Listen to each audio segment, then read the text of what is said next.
চাইছেন যে স্ক্যাবিসের ব্যাপারে জানতে চাইছেন। স্ক্যাবিস কিন্তু হাইলি কন্টাজিয়াস।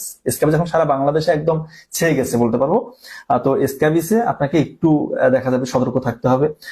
এখানে যে যার হয়েছে তার সাথে যারা আছে তাদেরকেও চিকিৎসাটা নিতে হবে, এটা খুবই ইম্পর্টেন্ট। অন্য কোনো রোগের ক্ষেত্রে কিন্তু এরকম নাই, কিন্তু স্ক্যাবিসে খুবই ইম্পর্টেন্ট কথা। স্ক্যাবিসে এটা একটা চুলকানি রোগ, বিশেষ করে হয় মাদ্রাসা বা মানে গেঞ্জি এলাকায় যারা থাকে বা একই পরিবেশে অনেকজন মানে গাদাগাদি করে থাকে, তাদের কিন্তু এটা হওয়ার চান্সেস বেশি, এবং যারা একটু নোংরা থাকে বাচ্চাদের হওয়ার চান্সেস বেশি হয়। এবং এটা হলে কিন্তু কিভাবে বুঝতে পারবেন, দেখবেন যে আঙ্গুলের ফাঁকগুলোতে ভাজে ভাজে, শরীরে বিভিন্ন ভাজে ভাজে একদম চুলকানি টাইপস হয়েছে, একটু পুজোর মতো হইতে পারে, প্রচুর চুলকানি, সিভিয়ার ইচিং থাকে, রাতের বেলা চুলকানিটা বেশি হয়। তো এই ক্ষেত্রে মূলত আমি বলবো যে জার্নিম বা নিম পাতা দিয়ে গোসল করবেন।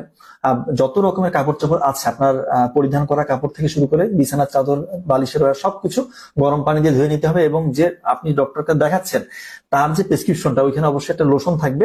ওই লোশনটা একদম এইখান থেকে গলা থেকে পা পর্যন্ত পুরো শরীরে ব্যবহার করতে হবে রাতের বেলা। 1 ইঞ্চি জায়গা বাকি রাখা যাবে না। বাচ্চাদের ক্ষেত্রে মুখে দেওয়া যাবে, বাচ্চা ছাড়া অন্যদের ক্ষেত্রে মুখে দেওয়া যাবে না। ওইটা দিয়ে 7 দিন, পরের দিন আবার গোসল করে ফেলতে হবে। 7 দিন পরে আবার এই লোশনটা বাড়ির সবাই, এটা কিন্তু বাড়ির সবাই, লোশনটা যার হয়েছে সে দিবে, এবং তার সংস্পর্শে যারা আছে, বা সেটা বাড়ি হইতে পারে, মাদ্রাসা হলে মাদ্রাসার অন্যান্য ছাত্র, সবাইকে এটা রাতের বেলা দিয়ে সকালবেলা ধুইতে হবে। 7 দিন পর আবার, আর সাথে অন্যান্য আরো ক্রিম টিম আমরা দিলে ইনশাল্লাহ সেরে যাবে। এই হচ্ছে স্ক্যাবিসের ব্যাপার।